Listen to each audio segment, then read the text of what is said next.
is with Luca, just so that we're clear on what's happening with him? Well, I think now he's down on the chairman's end. I think the chairman has been recently speaking to Real Madrid on his situation. So he's in his hands at the moment to define the final situation for Luca. Is it your understanding that you won't be seeing him here again if he's? Well, at the moment he's still obviously a Tottenham player. So until the chairman tells me that what is happening, we'll keep obviously his program of training individually. I mean, it's just short days before the Newcastle game, and then see what happens next week.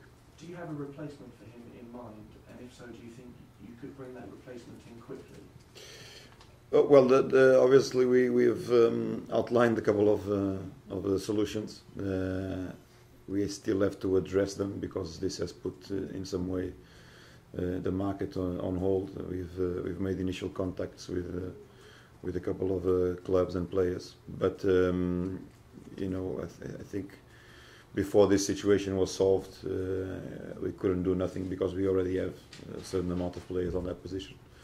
So I think if the transfer really happens, we will look to further strengthen the squad over there.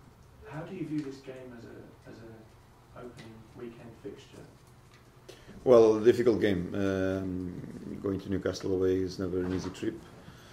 I think last year Tottenham drawn, but had a difficult game as well. Were leading most of till the final minutes of the game. So you know, I think it's two teams that want Champions League qualification. You could say that fighting for the same objectives. We want to make sure that this year we can push a little bit further than that, and we will have to see if we are able to do that progressively on a week-to-week basis.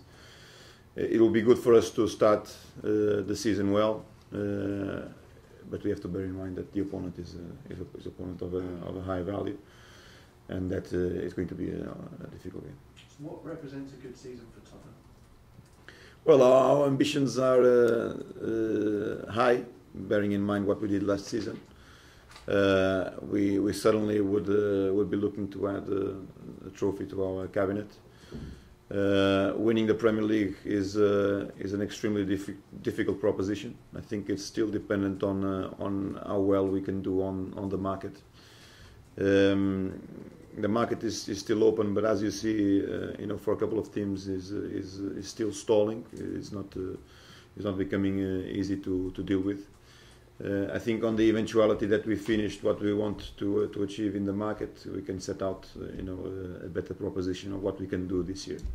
Certainly our will and our commitment is to buy well and players with talent for us to go one step further than the year before. On a personal level, you've obviously got a huge motivation and desire to win and to succeed in everything you do.